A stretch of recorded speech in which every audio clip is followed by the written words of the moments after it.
This is episode 35. My name is Mandy, and today we are speaking with Evan Harvey, Your Green Business and Carbon 613 Program Coordinator at EnviroCentre. Evan graduated from Carleton University with an honors degree in law and political science. After working in a variety of sectors for several years, Evan joined the EnviroCentre team in 2016 to support residential retrofit programs.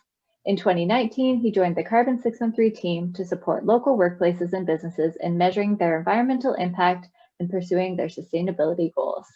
Evan believes that with great power, there must also come great responsibility, and we all have the power to take climate action. Evan lives with his partner, their cat, and their dog, all of whom are adjusting to working from home together these days. Welcome, Evan. We have 5 questions for you. What climate problem keeps you up at night? Well, to put it simply, the go fast versus go far dilemma. We've heard this a lot about if you want to go fast, go by yourself, and if you want to go far, go together. It kind of presents an interesting challenge for climate change because we know that climate change is an urgent problem. We do have to tackle it quickly. We don't have a lot of time to waste, but we do have to act collectively. It's not something that we can do on our own. It is something that will take sort of a whole society to come together on.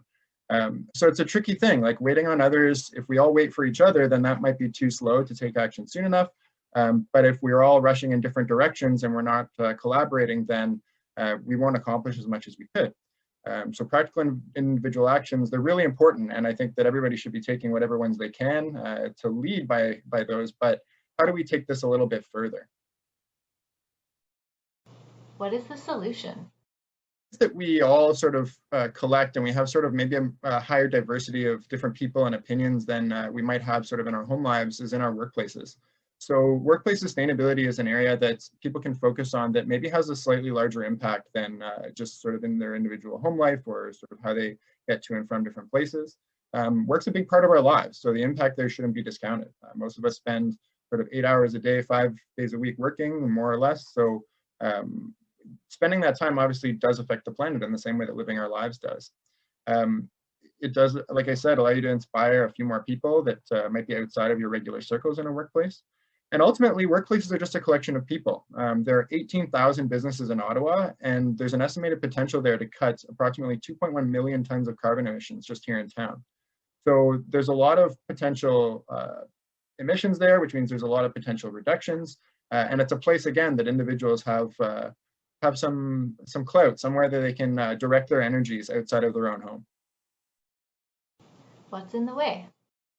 There's a few things in the way when it comes to workplace sustainability. For one, there's knowledge. A lot of people will have some ideas about what's sustainable and what's not sustainable in their own lives, but there are a few subjects outside of that that apply more to workplaces and businesses that people might be less familiar with. So just a lack of knowledge can be a barrier to where to start.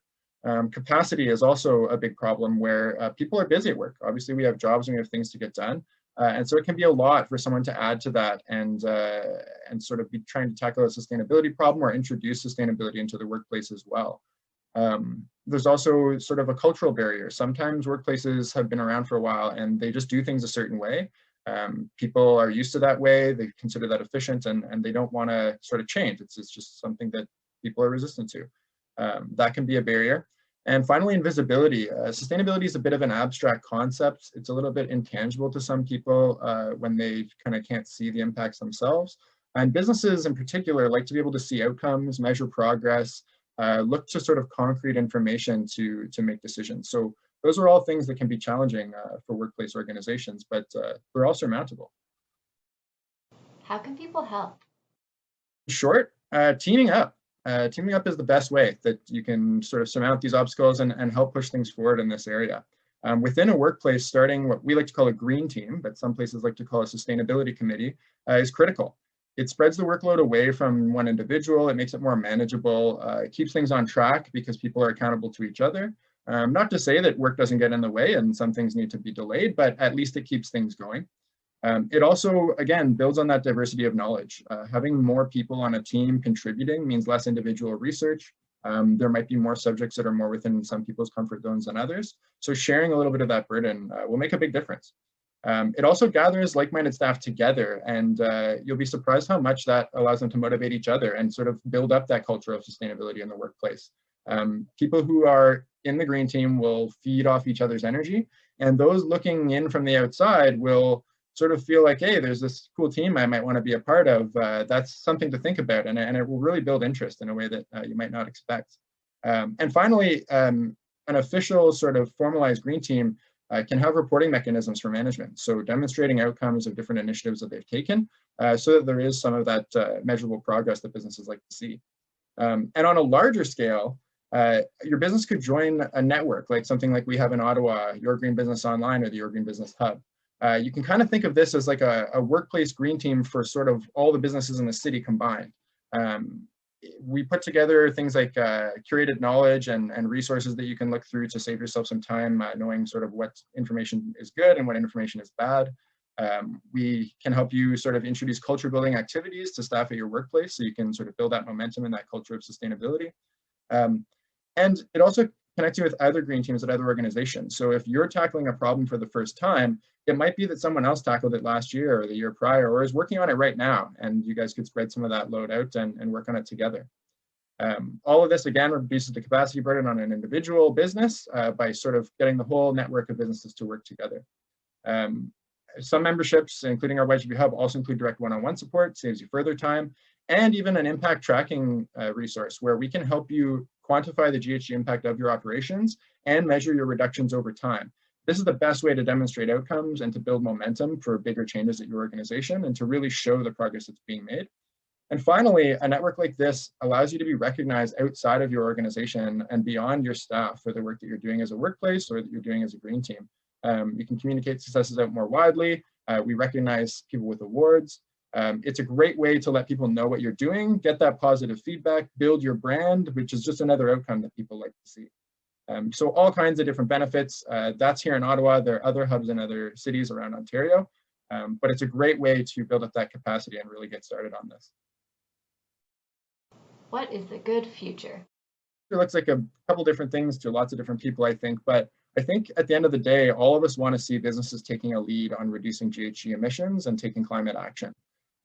As I said, it's a little too long to wait for everybody else to act first. We want to see people who are innovators, those small and medium-sized enterprises that we know are what drive sort of change in our society. We want to see them taking the lead on this problem, and I think that's something that we will see.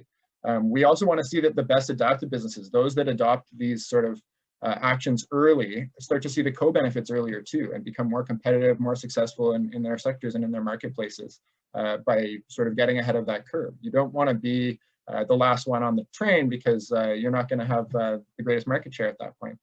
And finally, for customers and those of us who aren't working out or operating businesses necessarily, it's great to have sustainable options for goods and services and to have them as accessible as sort of the lesser alternatives. Right now, it can be a bit difficult to go out of your way to find the products and services you're looking for that have the lessened impact because that information isn't always clear when you're making those purchasing decisions.